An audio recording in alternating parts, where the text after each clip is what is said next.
Zionis Israel menghadapi kekhawatiran dengan jihad abad modern Iran. Dikutip dari republika.co.id, pendekatan rezim Islamis Iran terhadap Israel tidak didasarkan pada pendekatan analisis biaya manfaat yang umum dalam politik di Barat. Sebaliknya, itu merupakan sikap apokaliptik yang berakar pada bentuk antisemitisme postmodern dan didefinisikan sebagai jihad para orang Yahudi. Dilansir dari laman Israel National News, jenis antisemitisme kontemporer ini dilakukan konglomerat global kaum Islamis dan kiri yang menargetkan Israel sebagai rumah leluhur orang-orang Yahudi. Gerakan boykot, divestasi, dan sanksi atau boykot, divestment, and sanction merupakan manifestasi paling mencolok, tetapi ikatan anti-Israel yang dimiliki kaum Islamis dan kaum kiri memiliki akar yang dalam. Pada tahun 1960-an, Nasrid Israelophobia, banyak kelompok Islamis dari kiri Iran yang simpatik memulai perjalanan epik ke Levan, khususnya ke Suriah dan Lebanon, untuk memerangi Israel dan menekan kekayaan penduduk Syiah.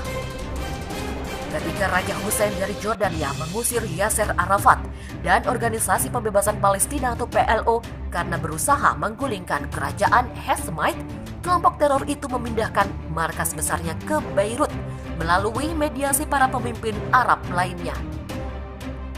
Di sana, kelompok Islam radikal Iran dan kelompok kiri yang ingin melenyapkan Israel bersekutu dengan Arafat. Mereka terlibat dalam pertempuran dengan orang-orang Kristen Maronit yang pro-Barat dan pro-Israel. Hal ini menyebabkan Perang Saudara Lebanon yang menghancurkan tahun 1975 hingga 1990. Perang Saudara Lebanon ternyata menjadi salah satu faktor kunci yang membawa kaum Islamis berkuasa di Iran. Partisipasi dalam perang itu, para pejuang Islamis dan sayap kiri yang akan mengeksploitasi keterampilan strategis dan militer untuk menggulingkan rezim Syah yang didukung oleh Barat. Segera setelah revolusi Islam tahun 1979 di Iran, orang-orang yang kembali ini akan membentuk sayap kiri Republik Islam yang masih baru. Ini lebih dikenal sebagai Line of Imam karena kedekatan mereka dengan Khomeini.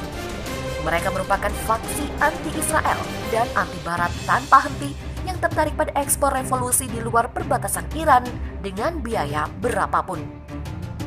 Untuk itu, tak lama setelah mereka menggulingkan rezim Pahlavi daripada membawa Arafat ke Iran dan Khomeini menjanjikan dukungan tanpa syarat untuknya. Beberapa saat kemudian, pada awal tahun 80-an, mereka akan menciptakan Hizbullah di Lebanon dengan bantuan Korps Garda Revolusi Islam.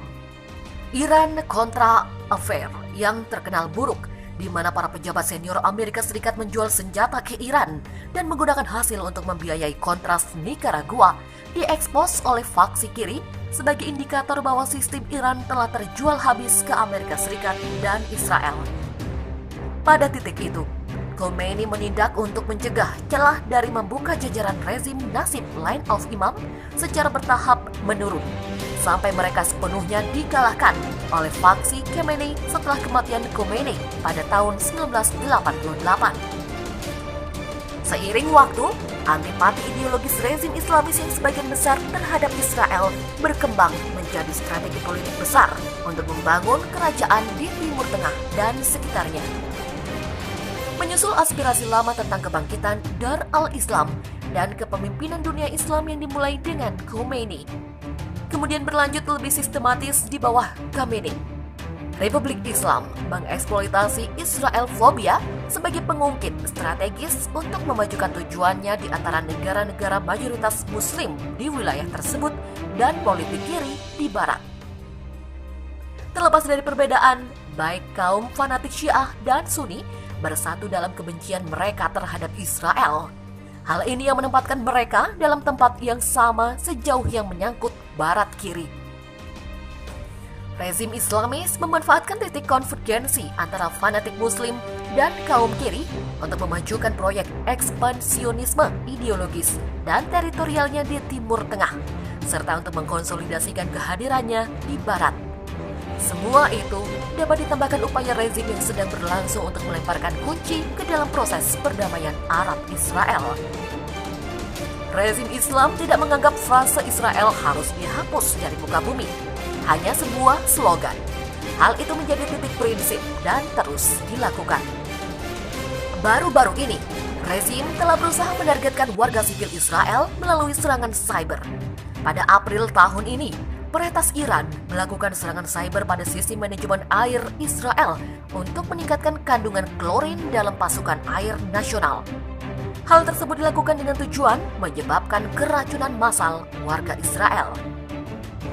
Rezim Islam di Iran karena alasan ideologis yang mengakar dan tujuan strategis skala besar secara obsesif dan satu pikiran mengejar negasi dan jika mungkin penghancuran total Israel. Itulah sebabnya rezim meskipun menderita di bawah kampanye tekanan maksimum pemerintahan Trump tidak akan mengubah perilakunya. Setiap upaya normalisasi rezim Islamis dalam tatanan dunia liberal tanpa memperhitungkan antipati yang melekat pada Israel, sejauh ini satu-satunya demokrasi liberal di Timur Tengah akan membuat negara Yahudi menghadapi ancaman eksistensial. Dalam beberapa tahun terakhir, perang antara perang taktis Israel telah membatasi ruang lingkup dan intensitas jihad rezim Islam terhadap Yahudi. Akan tetapi, jika ingin dibendung, negara Barat harus membangun strategi yang konsisten dan kuat untuk mengganti rezim Islam di Iran dengan demokrasi liberal. Dan strategi besar itu masih belum muncul. Pasukan militer Israel melancarkan serangan udara dengan target pos militer Suriah pada Jumat 24 Juli. Penyerangan itu disebut sebagai serangan balasan atas tembakan mortir Suriah menuju dataran tinggi Golan yang diduduki oleh Israel.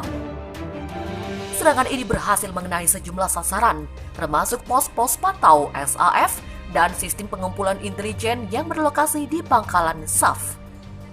Demikian kata militer Israel dalam sebuah keterangan merujuk pada pasukan bersenjata Suriah atau SAF. Kantor berita Suriah, SANA, mengutip narasumber dari pihak militer negara itu melaporkan bahwa beberapa helikopter Israel menargetkan 3 pos penjagaan di luar wilayah Quneitra, Suriah bagian selatan dengan menggunakan rudal anti-tank. Menurut SANA, serangan itu mengakibatkan 2 orang terluka dan sejumlah titik di area hutan terbakar. Serangan itu dilancarkan beberapa jam setelah pihak militer Israel menyebut pihaknya mendengar ledakan dari area yang dipegang Suriah pada wilayah dataran tinggi Golan. Tidak ada laporan terkait korban luka atau tewas, namun sebuah gedung dan kendaraan milik warga Israel rusak. Ketegangan antara Israel dan Suriah meningkat pada pekan ini. Hal ini dipicu usai seorang kombatan dari kelompok Hizbullah di Lebanon tewas dalam serangan Israel di wilayah pinggiran Damaskus, Suriah. Setelah itu, militer Israel menyebut pihaknya telah meningkatkan kapasitas pasukan di wilayah utara yang berbatasan dengan Lebanon dan Suriah. Sebelumnya, menyusul tewasnya 2 kombatan Hizbullah di Damaskus pada Agustus tahun lalu, pemimpin Hizbullah Sayyid Hasan Nasrullah berjanji akan membalas jika Israel membunuh lebih banyak kombatan kelompoknya. Israel menganggap kehadiran kelompok Hizbullah bersama sekutunya Iran di Suriah sebagai ancaman strategis. Perdana Menteri Israel Benjamin Netanyahu berniat meningkatkan kekuatan militer negara Zionis itu. Tidak tanggung-tanggung, dia berencana menambah anggaran militer sebesar 964 juta US dollar atau 14,1 triliun rupiah. Seruan itu muncul usai pertemuan membahas anggaran dengan Menteri Pertahanan Benny Gantz, Menteri Keuangan Israel Katz, Kepala Staf Militer Letnan Jenderal Afif Kojavi, Ketua Dewan Keamanan Nasional Meir Ben Shabbat, dan sejumlah pejabat tinggi pemerintah lainnya. Sebuah pernyataan yang dirilis atas nama Netanyahu mengatakan, sang Perdana Menteri mengarahkan Kementerian Keuangan untuk mengalokasikan sumber anggaran guna menambah belanja pertahanan sebesar 3,3 miliar shekel.